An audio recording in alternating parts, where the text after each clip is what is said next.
Hola, mi nombre es Juana Carolina Morales y este es el segundo de los 25 cañonazos de la narrativa pop. Hoy estaremos leyendo El Gran Rafa, cuento de Antonio García Ángel, que pueden encontrar en su libro de cuentos Animales Domésticos. El Gran Rafa, para Andrés. Yo tenía 13 años y no me había llegado la regla. Mis senos eran apenas una promesa. Iba en séptimo en el colegio de la Presentación. No había tenido novio ni había dado besos de lengua. Estaba enamorada de un vecino que se llamaba Vladimir, un mono narizón de pelo alborotado que andaba en una bicicleta de cross. Pero él estaba cuadrado con mi amiga Eloísa, que ya se había desarrollado y sus papás la dejaban salir hasta las 12 de la noche, mientras yo debía entrarme a las 10. Venían a visitarme, se besaban en la sala y él le tocaba los senos. Me daba envidia, pero no era capaz de decirles que no lo hicieran. También me daba vergüenza que vieran a mamá como una zombie sin bañarse, con los ojos hinchados de llorar, o que llegara papá y empezaran a pelear delante de ellos. Terminé por alejarme. Cada vez que llamaban o venía yo sacaba una excusa y me quedaba encerrada leyendo revistas y viendo la televisión. La verdad, me haría más la dicha de ellos que la desdicha de mamá. Ella estaba embarazada de Pacho y su principal actividad era llorar. Papá salía temprano a trabajar y llegaba muy tarde, o no llegaba. A veces pasaba 3 o 4 días fuera. Él no quería más hijos, acusaba a mi madre de haber quedado encinta para retenerlo. Quizás tenía razón. El caso es que se iba y la dejaba llorando. Mamá cosía y lloraba, cocinaba y lloraba, me peinaba y lloraba.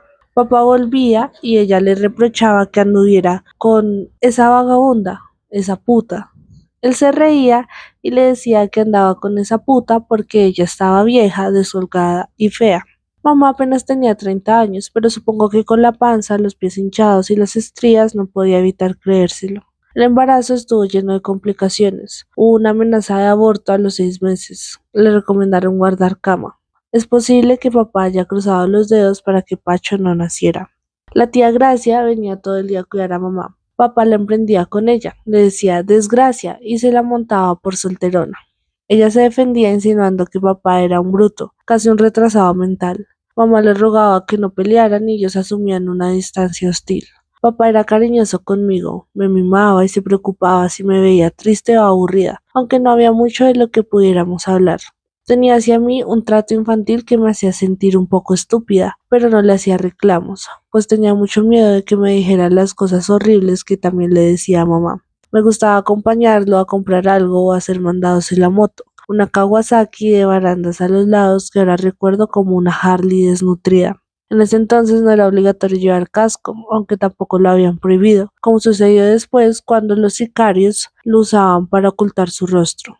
Tengo una memoria corporal de la velocidad, los ramalazos de viento que me sacudían el pelo, el vértigo, la sensación de seguridad que me producía aferrarme a la cintura de papá y poner mi cara en su espalda, como si se tratara de una almohada. Durante esos meses, mis padres continuaron echando seguro a la puerta de su habitación. Nadie debía tocar a menos de que fuera un asunto de vida o muerte. Yo caminaba en puntillas hasta el fondo del pasillo y aguzaba el oído. Casi siempre escuchaba los ronquidos de mi padre, aunque alguna vez los oí reír a carcajadas y también me llegaron los inconfundibles sonidos de cuando hacían el amor. Pero eran treguas que servían para tensar los arcos, envenenar los dardos y afilar las flechas. Cuando se reanudaba el combate yo me encerraba y encendía a todo volumen la grabadora que me habían regalado en mi anterior cumpleaños. Sintonizaba Radio Color, una emisora que durante el día era de baladas y programaba rock a partir de las 8 de la noche, o ponía uno de esos cassettes que había junto al equipo, unos Sony rojos con títulos escritos en la confusa letra de papá. Mi favorito era uno que decía Stars on 45 y tenía canciones felices con las que yo pretendía sepultar los insultos y portazos. El tiempo más largo que papá se había ido eran 4 días, pero una noche rompió a patadas una mesa de centro, empacó lo que pude en una gran maleta, tocó en mi cuarto y me dijo que se iba del todo. Lo abracé, le dije que lo quería, esperé a que se fuera y me puse a llorar. Más tarde vinieron la tía Gracia y el abuelo para llevarse a mamá a la clínica Palermo. A la mañana siguiente nació Pacho y lo pusieron en una incubadora. Pesó menos de 2 kilos. Sus piernas eran del ancho de mis dedos. Tenía unos pelos gruesos en el cuerpo. Su cabeza era tan pequeña como una bola de tenis. Mamá estaba inconsciente en cuidados intensivos. Los tíos y el abuelo no me decían lo que estaba pasando. Me habría gustado que estuviera papá, pero nadie, ni siquiera la abuela Irma, sabía en dónde se había metido. Fueron días largos y tensos. Yo regresaba del colegio en una ruta que me dejaba frente a la clínica y me quedaba hasta que se acababan las visitas. Papá vino una semana después. La tía Gracia le dijo que todo había sido su culpa, que era poco hombre y que valía menos que la mierda de cucaracha. El abuelo ni siquiera le alzó una ceja. Menos mal que el tío Sergio no estaba. Lo acompañé hasta las incubadoras y conocí a mi hermanito. Hola Rafael, le decía, soy tu papi. Yo le dije que se llamaba Francisco, como el abuelo. Él me miró con severidad y dijo que si Pacho iba a llevar el nombre de alguien, sería el mismo suyo. Luego fuimos a ver a mamá, pero el abuelo y la tía Gracia no le permitieron entrar. Me invitó a una heladería que estaba en la carrera 22 frente a la clínica. Le pregunté si iba a volver a vivir con nosotras. Se quedó mirando el fondo de su vasito y me dijo que tal vez. Le pregunté qué pasaría si mamá se muriera. Eso no puede pasar, respondió. Su voz era terminante, como si él mismo le hubiera vetado al destino esa posibilidad. Me aterraba la idea de que, si eso sucedía, papá no viniera por nosotros y tuviéramos que vivir con la tía Gracia. He llegado a creer que en secreto era lo que mi tía deseaba, la única forma de realizar el sueño frustrado de tener hijos. Entretanto, Pacho subía de peso y aumentaba de tamaño, abría sus ojos grises de recién nacido y miraba las paredes de la incubadora con placidez. Papá regresó el sábado siguiente a visitar a mi hermano, pues la familia de mi madre continuaba oponiéndose a que la visitara. Yo no estaba de acuerdo, pues era probable que a ella le hubiera gustado verlo, y si no, en todo caso no se habría dado cuenta de su visita. Estoy segura de que ellos al final habrían terminado por ceder, pero en un descuido, papá había tachado el Francisco que estaba anotado en la manilla de mi hermano y en su lugar había escrito Rafael. Fue suficiente para sellar cualquier posibilidad de verla, pero papá no se dio por vencido y vino a la clínica una vez más. Había esperado hasta que la tía Gracia saliera a almorzar. Traía un ramo de flores para mamá, pero no lo dejaron entrar con él a la unidad de cuidados intensivos. Se puso muy bravo y empujó a un enfermero. Uno de los guardias lo amenazó con echarla a la calle si no se calmaba. Tiró las flores a la basura de mala gana. Sin embargo, lo dejaron entrar mientras yo estaba ahí, a pesar de que las reglas prohibían que hubiera más de un familiar por paciente. Mamá tenía un tubo grueso conectado a la boca y otro que se bifurcaba y entraba en cada fosa nasal. Tenía mangueritas que entraban y salían de su cuerpo. Un monitor amarillento registraba el latido de su corazón. Papá permaneció un rato de pie, a 1 metro de la cama. Luego, como temiendo despertarla, se acercó y le acarició la frente. Murmuraba entre dientes algo que no se le puede entender. Luego me pidió que lo dejara a solas con ella. Salí y me quedé mirando a través de una ventana rectangular que había en la puerta. Papá se arrodilló al lado de la cama y se recostó la cabeza en su vientre. Me pareció que estaba llorando. Después se levantó, le habló como si estuviera despierta y pudiera verlo. Gesticulaba, le indicaba cosas con la mano. Se despidió con un beso en la mejilla, vino hasta la puerta y dijo: me voy antes de que regrese desgracia. A partir de ese momento mamá empezó a ponerse mejor. No descarto que haya sido una coincidencia, pero me gusta pensar que fue obra de papá. En 4 días ya le habían quitado el oxígeno, después abrió los ojos, pero estuvo atontada un día más. Lo primero que pudo preguntar fue si mi hermanito estaba bien. Lo segundo, si papá había venido. Cuando le dije que sí, le conté de las flores y su mejoría, supe que bastaba que se reencontraran para que se dieran una segunda oportunidad. Pero papá, una vez más, andaba desaparecido. Al mes y medio llamó por teléfono. Era madrugada y todos estábamos dormidos. Contesté yo. Al fondo sonaba una música tropical. Daba la impresión de encontrarse muy borracho. Dijo que estaba en Tauramena, un pueblo de los llanos orientales, que los amaneceres allá eran espectaculares y que cuando fuéramos a visitarlo nos llevaría a una manga de coleo. Le pregunté qué era el coleo y me explicó que era el deporte llanero de perseguir vacas, agarrarles la cola y tumbarlas. Llama a tu mamá que quiero saludarla, dijo, entre hipos. Agarrarle la cola y tumbarla, remató con una risa burletera. Debía haberle dicho alguna mentira y no pasársela. A la tercera frase ya estaban discutiendo. La familia Sánchez estaba contenta. Entre más lejos estuviera mi padre, mejor para mamá, para mí, para Pacho y sobre todo para los tíos y el abuelo. Sin embargo, las ironías de la vida habían hecho que mi hermano saliera calcado. Los mismos ojos, los cachetes, la forma de la boca, las manos, los pies y las mismas expresiones de desconcierto, duda y felicidad. Era un recuerdo viviente de mi padre. Tenía 7 meses o un poco más cuando fueron a bautizarlo. Hicieron una comida y una torta. Invitaron a otros familiares, a unas amigas de mamá y a algunos vecinos. Elisa y Vladimir, que ya andaban mal y estaban a punto de terminar, eran mi cuota de invitados. El ambiente se arruinó durante el bautizo gracias a la aparición de papá, que llegó bien afeitado, peluqueado, elegante y con toda la propiedad, interrumpió el momento en que se dirigían con Pacha a la pila bautismal. Alegaba que le iban a poner Francisco sin consultárselo y que el niño debía llamarse Rafael. Mamá estaba lívida. El abuelo estaba muy serio. El tío Sergio lo retó a pelear. Mis padres se fueron aparte y hablaron con mucha rabia. Yo me acerqué, pero ambos me hicieron señas de que no avanzara. Al final lo bautizaron Francisco Rafael. Todos quedaron con cara de puño, menos papá, que sonreía y me abrazaba. No le invitaron al almuerzo, por supuesto. En octubre de ese año lloré la muerte de John Eric Hexum y me llegó la regla.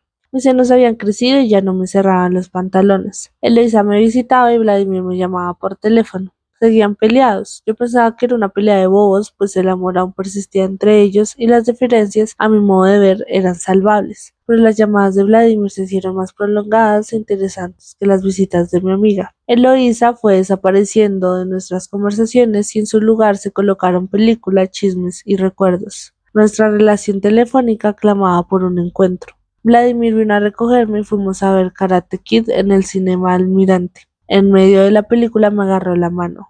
Fue un acto tímido que sin embargo logró afianzarse cuando entrecruzamos los dedos. Después de un rato sentí que me estaba mirando y volví la cara. Tuve mi primer beso de verdad. Había oído muchas historias de besos. Era un tema del que siempre preguntaba en reuniones con amigas. Nunca se me va a olvidar. Ese beso significó una victoria moral sobre la imagen que tenía de mí misma. Los hombres siempre habían ido a la casa de las demás. Yo era la mejor amiga de otra más bonita o la chaperona de otras parejas.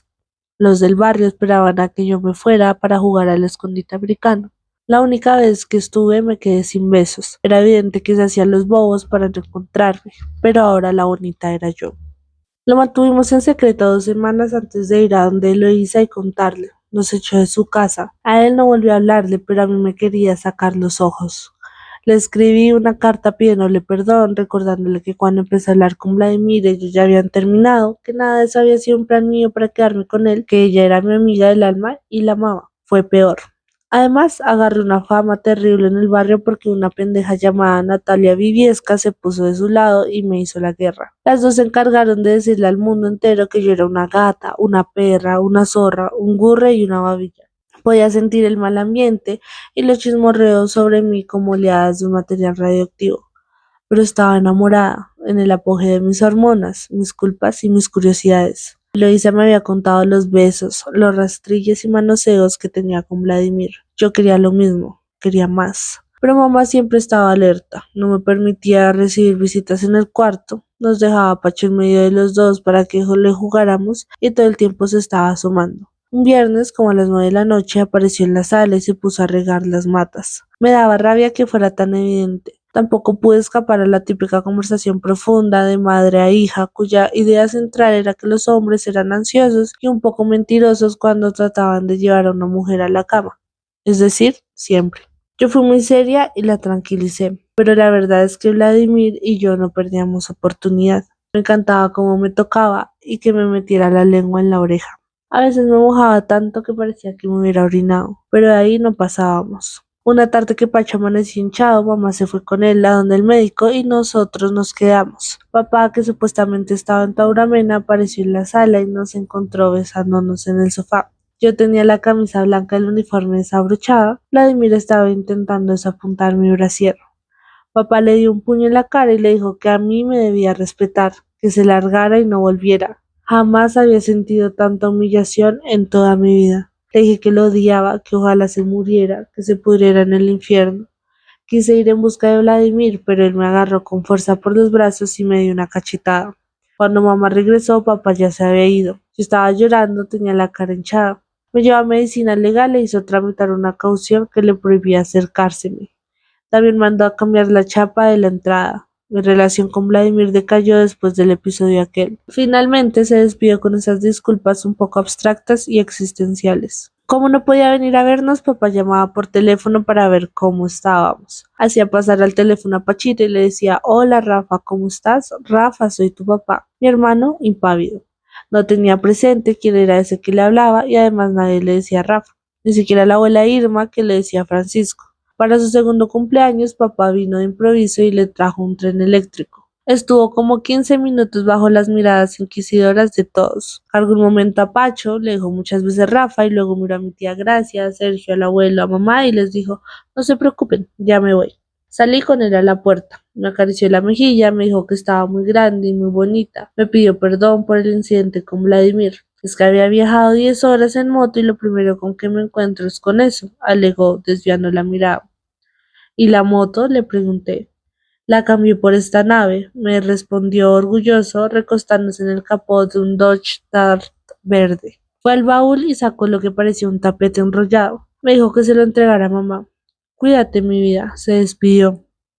Lo abracé. Olía a sudor acumulado durante muchas jornadas, a soledad y a muerte. Tuve miedo de no volverlo a ver. Cuando cerré la puerta sonaba Sammy el heladero, un clásico infantil. Miré el tapete a la luz y descubrí que era una piel de tigre. Recordé una tarde a finales del año anterior en que la abuela apareció señalando un hombrecito que había en tercer plano, de espaldas, en una fotografía de las páginas interiores de El Tiempo. En el centro salió un negro que se parecía vagamente a Mr. T, levantando con ambas manos la cabeza de un tigre muerto.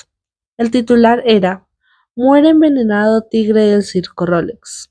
El tigre se llamaba Rolo porque había nacido en Bogotá durante las giras anteriores, cuando el circo se instalaba al lado del Estadio del Campín y no frente a la plaza de Palo Quemado, donde hoy día queda un Carrefour. Rolo había atacado brutalmente a una niña de 3 años para robarle un perro caliente. Un mes más tarde, Rolo se había comido parte de los 260 kilos de carne que unos desconocidos le habían donado al circo, como muestra de buena fe. 5 tigres habían sido envenenados, pero hasta ese momento solamente había muerto Rolo. En el lado derecho, muy cerca del borde, mi abuela señalaba a un hombrecito con las manos en los bolsillos del pantalón y decía: este se parece mucho a Rafael, aunque era una imagen muy lejana. La figura tenía el mismo parado de papá y había una moto al lado. Los colores no podían distinguirse porque era en blanco y negro. Mamá, que automáticamente asumía la posición contraria, echó un vistazo y dijo: tu abuela debe estar perdiendo la vista. Rafa se vería más gordo. Estaban por cantarle el Happy Birthday a Pacho cuando volvió a la fiesta. Mami, mira lo que te mandaron, le dije, teniéndole la piel de Rolo, que desde entonces empezó a adornar la sala de nuestra casa.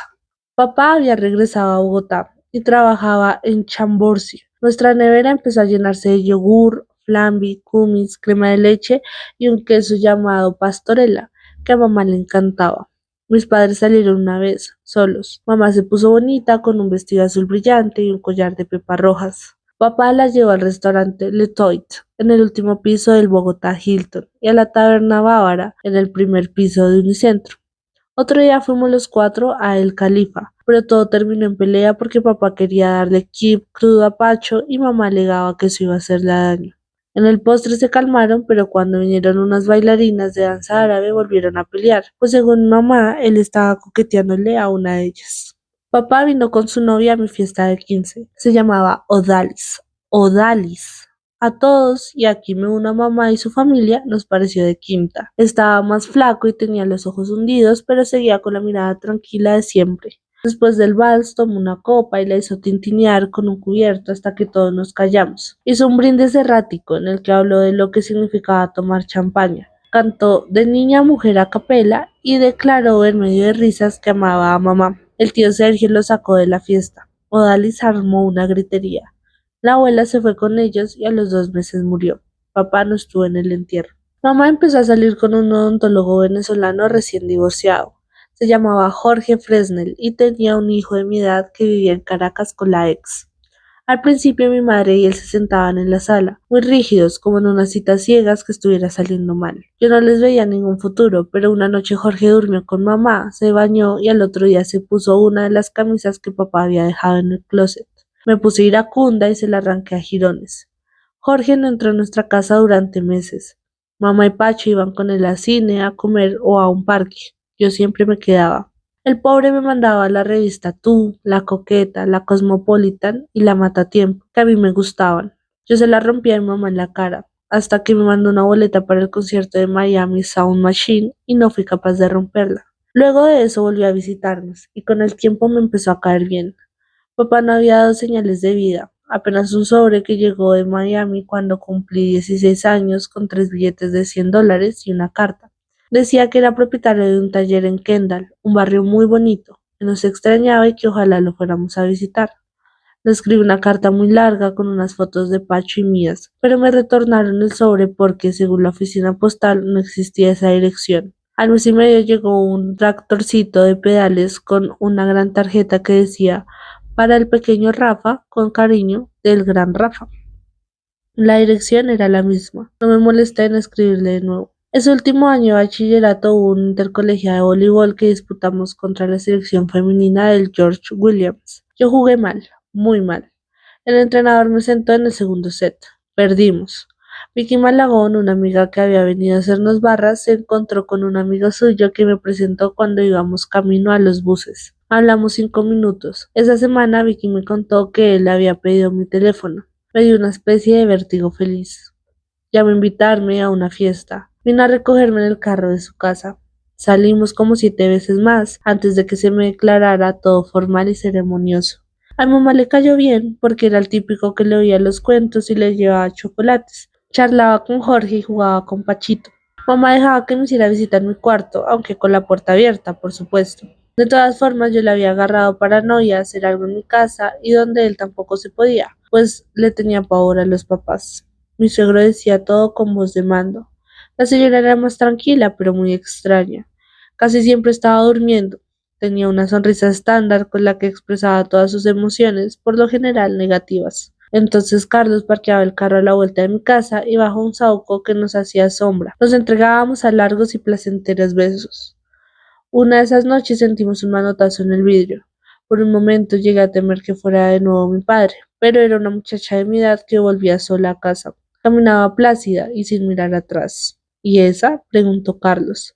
Eloísa, una vieja enemiga, le respondí, y lo besé de nuevo.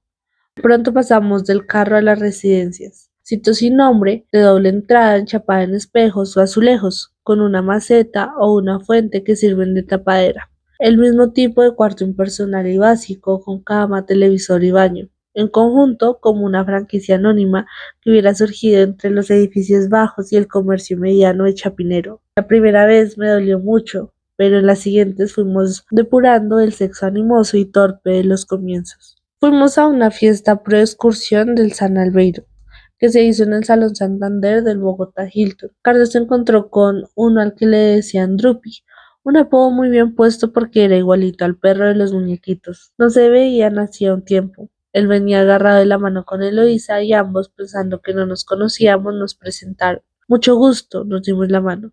Terminamos sentadas en la misma mesa y ahí nos arreglamos. Tuve que aguantar callada muchas cosas que Luisa me dijo y las que tenía toda la razón. Le dije que había sido una putada lo del manotazo en el carro. Nos abrazamos, se nos aguaron los ojos y todo. Terminamos chismoseando de qué había pasado con esta, con aquel, con nosotras. Sus padres, que siempre se habían visto muy enamorados, estaban durmiendo en camas separadas. Había salido con otros pelados después de Vladimir. Era la cuarta vez que se veía con Drupi. Llevan apenas una semana de cuadrados. Drupi y ella no llegaron al tercer mes, pero nosotras volvimos a ser amigas, aunque habíamos cambiado suficiente para entender que no volveríamos a ser tan cercanas. De vez en cuando veíamos tele en su casa o en la mía, nos acompañábamos a comprar una blusa, una falda, una chaqueta. No era una amistad muy profunda, pero era verdadera. Ambas estábamos envueltas para la universidad. Yo estaba entre diseño gráfico y periodismo. Eloisa quería ser odontóloga, pero el derecho le llamaba la atención. Una tarde de abril fuimos a las universidades del norte para averiguar carreras y pedir formularios. Y de regreso paramos en el Cocorico de la 125 con Avenida Santa Bárbara, el primer drive-thru que tuvo la ciudad. Cuando estábamos girando a la derecha para ir a los micrófonos, a Eloisa se le apagó el carro y quedamos atravesadas. Una señora había quedado ahí haciéndonos luces, pitando, mientras él lo intentaba prender el carro de nuevo. Yo había aprendido a fumar. Me gustaban los Capri o More mentolados. Estaba desprevenida echando humo por la ventana cuando vi hacia adentro del restaurante, a través de unos listones de vidrio con nervaduras de metal, a un tipo que surgaba los dientes con un palillo. Tenía gafas oscuras y hablaba con una muchacha de cabellera blogueruda que llevaba chicles y una blusa con hombro descubierto. Habían terminado de comer, se pusieron de pie. Me fue creciendo una inquietud muy incómoda.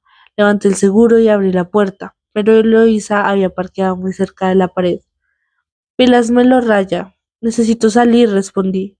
No había forma de dar reversa. Me pasé al puesto trasero y abrí la puerta de Eloísa. Como era un coupé, tuvo que correrse hacia adelante para que yo pasara. Pídame una hamburguesa y una uva, ya vengo, dije. Corrí por entre la pared y el carro que iba atrás. Entré al restaurante pero no lo encontré. El parqueadero estaba lleno de carros, los estaban yéndose al tiempo.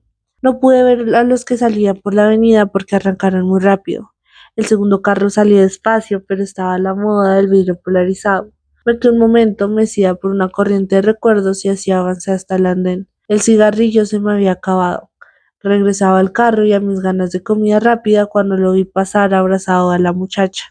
Cargaba una bolsa de papel con algo que les había sobrado. Estaba casi calvo y había engordado. Aún caminaba como bacán de chancla y camisa sin mangas. Les di alcance frente a una floristería. ¿Papá? La pelada volteó a mirarme de inmediato. Papá siguió caminando con la vista hacia el frente. ¿Rafael? Me miró con lentitud, como si tuviera una dolencia en el cuello. No, dijo. Hizo una pausa. Yo me llamo Marcos. Se rascó detrás de la oreja con el mismo gesto que yo había visto desde que nací. Aún seguíamos caminando y habíamos pasado a un restaurante y doblamos a la izquierda frente a un carulla que ha estado allí desde tiempos inmemoriales. Insistí y además le conté que Rafa estaba enfermo. La muchacha, extrañada, le preguntó si me conocía. Papá respondió, primera vez. Se volvió hacia mí, se levantó las gafas oscuras y mirándome a los ojos dijo, lo siento, no soy su papá. Siguieron de largo hacia la 127. El asfalto se había vuelto un fango donde me hundí hasta las rodillas. La mujer volteó a mirar una última vez cuando ya iban llegando a la esquina. Me sequé las lágrimas, regresé caminando al drive-thru. Eloisa salía. Encima del tablero había una bandejita con 2 gaseosas. ¿Qué pasó? Nada. Me pareció encontrarme a alguien conocido, dije, dejándome caer en el puesto del copiloto. Mamá y Jorge habían pospuesto su matrimonio porque la muerte del abuelo estaba muy reciente, pero a mitad de ese año se casaron en la iglesia de Santa Viviana. Vinieron de Venezuela los parientes de Jorge. Su hijo y yo nos dimos un beso furtivo en la fiesta, pero se sentía raro, como incestuoso. Aunque no querían irse de luna de miel a causa de Pacho, el tío Sergio les compró pasajes a Cancún, les regaló el hotel y se comprometió a llamar 2 veces al día para informar el estado de salud de mi hermano. Cuando volvieron nos pasamos a vivir a un apartamento casi tan grande como la casa. La piel de tigre pasó a mi nuevo cuarto. Carlos andaba raro, muy estresado con el hecho de que yo fuera universitaria mientras él seguía siendo un niño de colegio. Yo lo tranquilizaba, procuraba darle seguridad. Una noche me dejó en mi casa temprano y dijo que se iba a dormir. Lo estuve llamando hasta las 11:30. Al otro día llamé y su hermano me dijo que había salido a la ciclovía. Me pareció muy extraño. Después me dijo que necesitaba un tiempo, que no estaba seguro de esto y de lo otro. Le pregunté si estaba saliendo con alguien más y me rejuró que no, que él a mí me amaba pero estaba confundido. En fin, cuadro de costumbres número 1. Mamá quedó embarazada de nuevo, pero esta vez no lloró ni estuvo triste. La triste era yo. Isabela no nació antes de tiempo, ni hubo hospitalizaciones prolongadas, ni dilemas bautismales. Pesó poco más de 3 kilos, caminó a los 7 meses, no le dieron paperas, ni varicela, ni nada. Recorrí muchas veces la 125 tratando de encontrar a papá. Aún cierro los ojos y puedo recordar el Cocorico, la droguería Ultramar, la floristería, el jardín infantil, el restaurante de comida costeña, el salón de belleza Beautiful Styles, el Carulla, el Terelí, la pesquera Jaramillo y el potrero que ahora es un concesionario de carros. Papá no estaba ni allá ni en ningún otro lugar. Una tarde me sorprendí tratando en vano de recordar su rostro, su sonrisa, sus brazos largos y rechonchos. Pensé sin miedo que a lo mejor no volvería a verlo. Pacho no lloraba cuando le ponían inyecciones, soportaba con entereza las diálisis. Para él todo era un juego con señores vestidos de blanco, aparatos que se conectaban a su cuerpo y pastillas. Se murió esperando un donante, pues ninguno de la familia era compatible con él. Mamá no quiso que su ataúd fuera negro, le escogió uno verde menta que me parecía inmundo. Tuve que consolarla, ocuparme del velorio y atender a Isabela. Jorge hizo lo que pudo, pero casi todo tuve que solucionarlo yo. Me hubiera gustado derrumbarme en los brazos de alguien, ojalá de mi padre, pero papá era experto en interrumpir celebraciones. Él dañaba fiestas, no sepelios. Me habría gustado que viniera a mi matrimonio, que hiciera un brindis de mal gusto frente a mis suegros y mi tío Sergio lo quisiera echar. Lo esperé hasta el último momento. Mamá jamás volvió a pronunciar su nombre. En lo que a ella respecta, yo fui concebida sin pecado original. El año antepasado, mi esposo y yo viajamos a Miami y visitamos en vano todos los talleres de Kendall. La tía Gracia, que no perdió oportunidad de ser repelente, me dijo al regreso: ¡Ja! ¡Qué divertidas tus vacaciones! Mejor es que empiecen a buscarlo en los cementerios. Pero después, en el 10º aniversario de la muerte de Pacho, confirmaría una vez más que Gracia siempre ha sido una vieja bruja. Ese sábado de mayo tuvo un pulso parejo entre el sol y la lluvia. Fuimos a Jardines del Reposo y asistimos a una misa en memoria de mi hermano. Cuando salimos de la capilla, Isabel y mis primitos se entretuvieron con unos patos que flotaban en el lago que circundaba la capilla. Aida, la esposa del tío Sergio, nos hizo seña de que siguiéramos mientras ella se quedaba cuidándolos. Suficiente había sido la ceremonia para encima obligarlos a la triste y lapidaria visita que emprendimos en medio de un intervalo soleado. Cruzamos un puentecito que sorteaba un leve riachuelo sobrevolado por libélulas. Atravesamos un campo lleno de lozas y arreglos florales. Desembocamos en un camino bordeado de pinos y otros árboles que no pude reconocer. Pachito estaría de 17, dijo mamá, y sonrió en medio de las lágrimas. Él saldría con niñas y me haría sufrir porque es tarde y todavía no ha llegado de la calle. Jorge le acarició la cabeza y la abrazó con fuerza. Llegamos al terreno donde estaba enterrado. El árbol más cercano a la tumba se veía más grueso de como yo lo recordaba. Había un pasto viejo cuyas raíces a lo mejor conocieron la lenta descomposición de mi hermano, pero nos sorprendió encontrar en el florero para ofrendas media docena de saludables pompones. Al ver la lápida por poco me caigo. Mi marido tuvo que sostenerme. Mi tío apretó los dientes, mamá dejó de llorar, mi tía también. Jorge estaba lívido. Nadie sabía qué hacer o decir ante la inesperada, arbitraria y correctiva huella que mi padre había dejado en el mármol. Francisco estaba cubierto por una paleada de estuco y sobre él resaltaba, escrito en trazos torpes de pintura negra, Rafael. Bueno, ese fue el maravilloso y espectacular segundo cañonazo de la narrativa pop, El Gran Rafa, de Antonio García Ángel. Antonio García Ángel tiene la particularidad de escribir mucho sobre la clase media. Eso se puede notar totalmente en el libro de cuentos Animales Domésticos, donde está este cuento también de El Gran Rafa. Pero pues antes de dar más apreciaciones quisiera contarles un pequeño story time sobre cómo me topé yo en la vida con este cuento. Y es que resulta que mi mejor amigo, Miguel Ángel, arroba mi pana Miguel en Instagram por si lo quieren seguir, él es librero y es el librero en el que yo más confío en el mundo porque me conoce mucho y conoce mucho mis gustos. Y un día del año pasado me envió este cuento y me dijo, sin mayor preámbulo, me dijo: tienes que leerlo, te va a encantar. Ok, yo lo leí. Me acuerdo mucho que iba viajando en Transmilenio desde el Portal El Dorado hacia universidades y todo ese camino me lo leí y yo estaba loca, o sea, a mí me encantó. O sea, fue un cuento que yo, wow, para mí como escritora es de esos cuentos que uno dice maldita sea porque no fue a mí a la que se me ocurrió. O sea, es un cuento espectacular. Y le dije a Miguel: wow, dime por favor ya el nombre de la autora de este cuento. Y me dijo: no, no es autora, es autor y es Antonio García Ángel. By the way, mejor amigo de Pilar Quintana, que para me irán conociendo y pues para los que me conozcan, yo amo a Pilar Quintana mucho, mucho, mucho.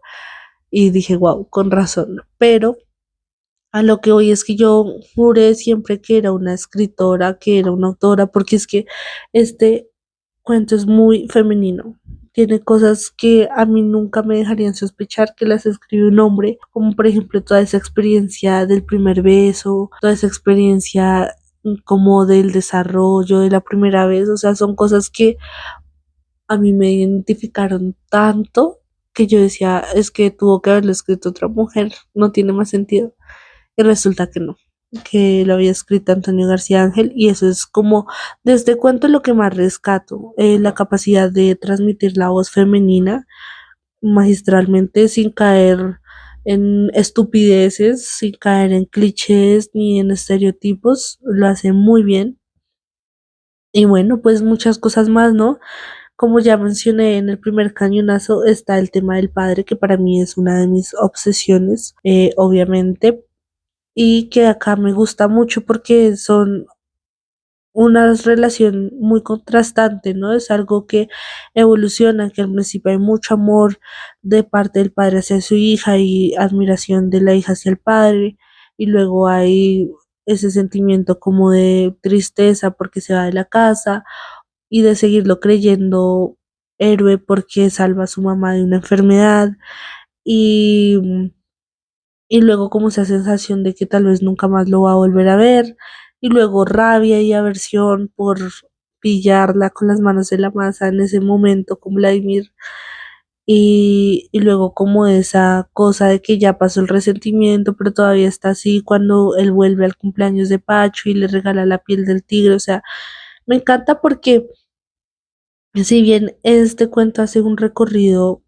súper largo, cronológicamente hablando, también lo demuestra en la relación, también lo demuestra en eso de que al principio ella sí tiene miedo de que su papá huele como a muerte y luego cuando ya no puede volver a saber de él, entonces ya no le da miedo.